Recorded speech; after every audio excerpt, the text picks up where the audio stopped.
Let's open this up to the audience. Do we have any questions for our panelists? Oh dear. Be gentle. Be gentle, miss.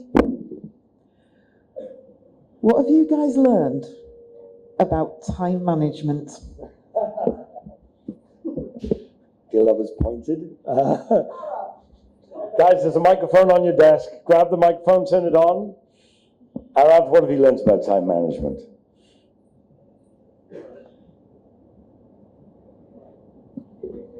Okay, we'll learn how to switch a microphone on in a minute. There we go.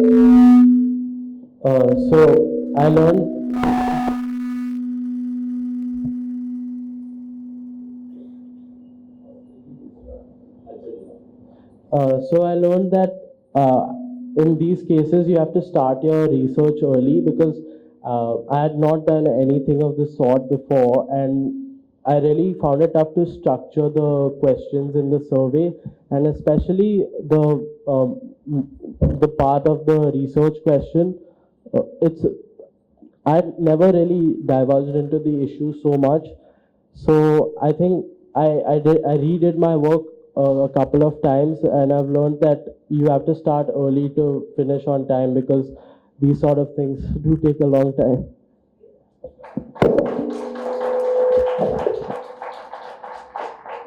Okay, anybody else?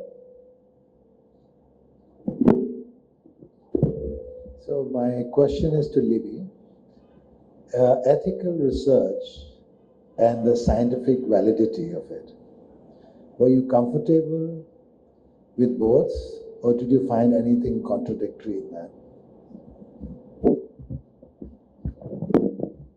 I think that within the scientific community, there's always going to be contradictions, because you can never make something entirely valid or ethical. There is a point at which you say, this isn't worth it, but we don't know exactly which point that is, and it may vary in different times and instances.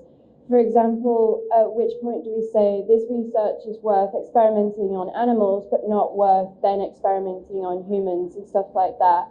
I found those arguments interesting, and I'd like to discuss them more, but I think within that I was quite comfortable discussing the different sides to it.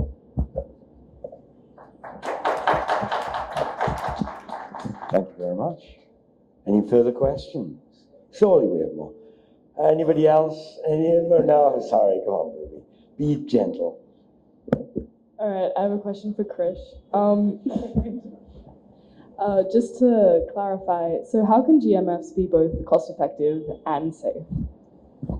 So because it's not, they're just they're modifying it in a lab, and because it's tested on and on, so the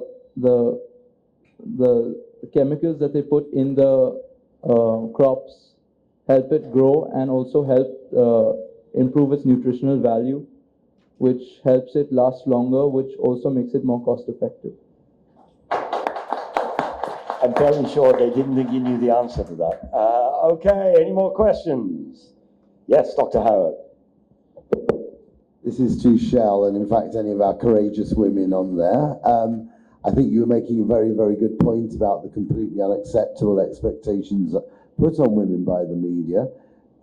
Between the three of you, can you crowdsource some suggestions as to how this could change? Four of you, sorry.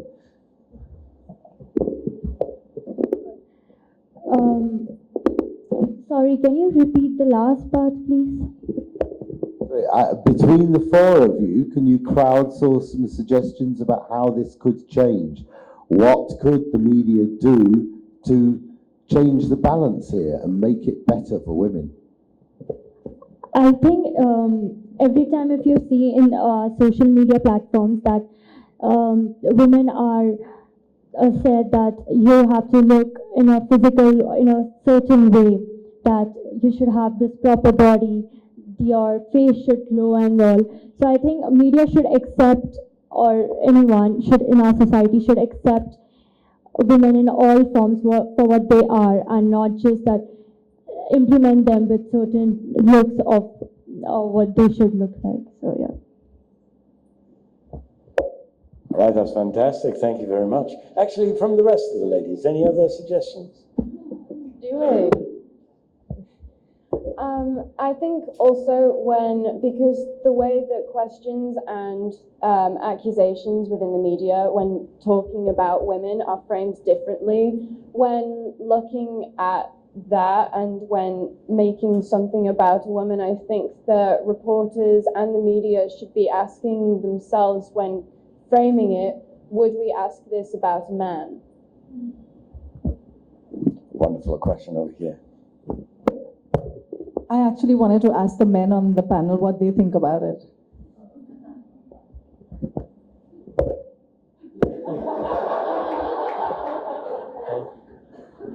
So I think it's an important issue, and as Shell rightly said, social media does play a major role.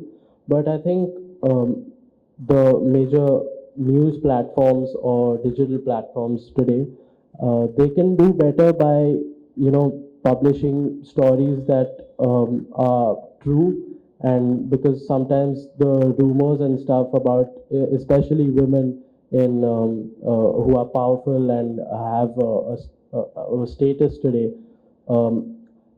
it can sometimes from the media I've seen can get misconstrued, and the stories start circulating about different aspects about physicality and stuff, which really shouldn't be done, because I don't think it would be the same story for a man or yeah.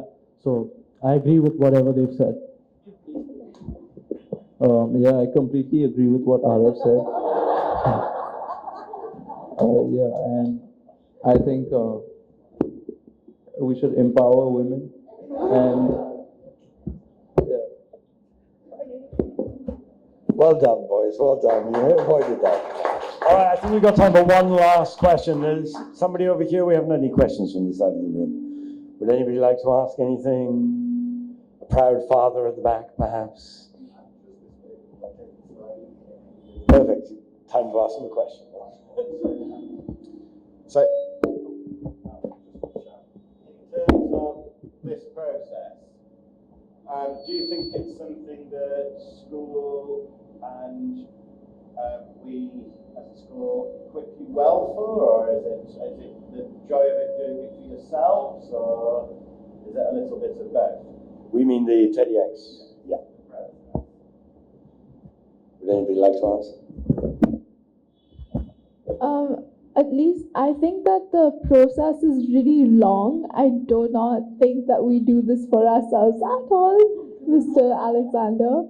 But I think that it is a huge learning process in that we were able to do things in a certain way, in an order that Miss Stephanie, she organized. And by that, it helped our research a lot, and we were able to have assignments that were dedicated in 1 week, and that kind of helped us more for our research by doing it in a manner, in an order. So that really, I think, helped with all of our research.